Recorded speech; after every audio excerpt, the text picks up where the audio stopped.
Hello, welcome to Aicast tutorial series. Whether you are a beginner or an advanced user, we will help you master every Aicast feature so you can efficiently produce audiobooks. If you have questions about the product or need audiobook production services, please contact the customer service email in the description below. Hello everyone, today I'll introduce how to export audio files. I will teach you how to export by chapter and explain Aicast's point deduction rules. Another important topic is the difference of the point deduction rules under different dubbing modes, and how to check your usage records. Part 1. Export. Before exporting, first, make sure all characters are assigned to a voice actor. To do this, check the bottom of the right panel to see if any character tags are highlighted in red. Assign those to a voice actor, and confirm that all characters are mapped to the desired voice actors. After confirming, check that the music settings, sound effects, speed, and pause settings are all in place. Once everything is set, you can press Export. To export, you can choose to export the entire book or specific chapters in the Export Range section. The audio will be exported in MP3 format. Once you select the range you want, the estimated point cost will be displayed. For more details, click the question mark icon. Finally, click Download to export. Once exported, the content is converted to audio and points are deducted each time a new audio file is generated. However, after it has been generated, you can download or preview the audio as many times as you like for free. You may wonder, how do I know if the audio has been generated? Here's how it works.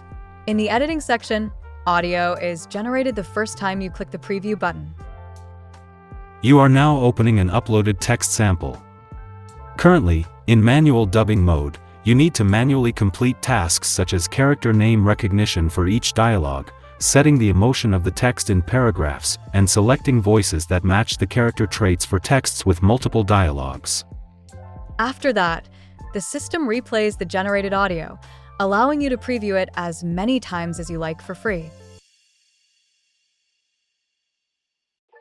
But if you make any changes in that section, the system has to regenerate the audio and points will be deducted again.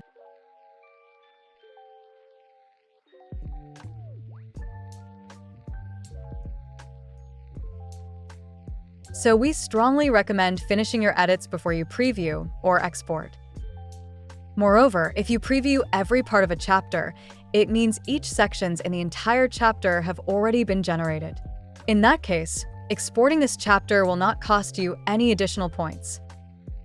Now that you understand how points are deducted, let me show you how to save points from crazy regenerating.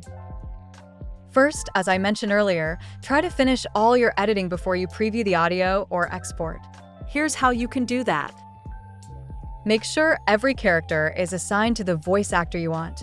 You can listen to different voice actors' sample voices in the selection panel before deciding. I've started focusing on my health, doing regular exercises and maintaining a balanced diet. Mark any text that doesn't need to be read aloud, like your own notes, as no dubbing. For special pronunciations, such as interjections or spells in Harry Potter, add them to the dictionary so the output won't mispronounce them.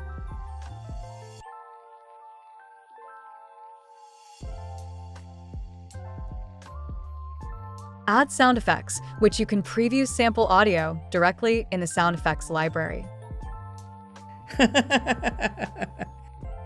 Double-check that punctuation marks are in the right places. If you need longer pauses, insert them here.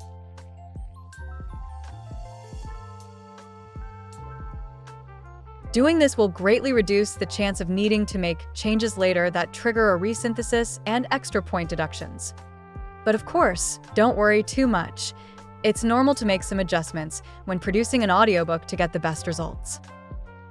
One more note, background music changes won't affect the settings inside the text section, so adding, removing, or swapping music will not cost any additional points. Part 2. Point deduction differences between dubbing modes. Now let's take a look at how point deductions differ between the two dubbing modes. In the Aicast file, you'll notice two options on the right side, manual dubbing and smart dubbing. The difference is that manual dubbing does not include smart scanning. It only splits your text into sections and assigns it all to a single narrator, but it won't create or assign multiple character voices. This mode is best for text without dialogue or single character narration. Smart dubbing, on the other hand, will run a smart scan of your text. It automatically detects the characters, creates them, and assigns a voice actor that matches the gender and age of the dialogue. Pretty neat, right? Let's try it now. I've uploaded a multi-character novel, and you'll see a pop-up asking if I want to launch AI analysis. Once I confirm, the scan begins and deducts the corresponding scanning points. After waiting a moment, you'll see that most characters are already created and assigned. In some cases, if the dialogue is hard to recognize a dedicated character, you may need to create or assign it manually. In this mode, the deduction rate is 16 points per 1,000 characters. As for manual dubbing, after uploading the book, simply cancel the scan and click Manual Dubbing on the right. In this mode, the deduction rate is 12 points per 1,000 characters. Now, suppose I've already exported Chapter 1 and I want to see how many points I've spent on this book. There are two ways to check. First, at the bottom right of each book, click the three-dot menu. Note that this option is visible only to the account owner and subleader. For team members, once their upload passes 3 minutes, the option disappears. By clicking the three-dot menu, you can access the usage records, which show the total point consumption for that book. The accumulated usage also appears at the top right. The second way is through My Account Usage Records. As a workspace manager, I can see both my own and everyone's total usage, organized by month. With these usage records, I can check how many times a text has been exported, how long it took to complete, and even calculate the total point cost of producing the audiobook. Alright, that's all for today's video. If you have more questions, feel free to leave them in the comments below. See you next time.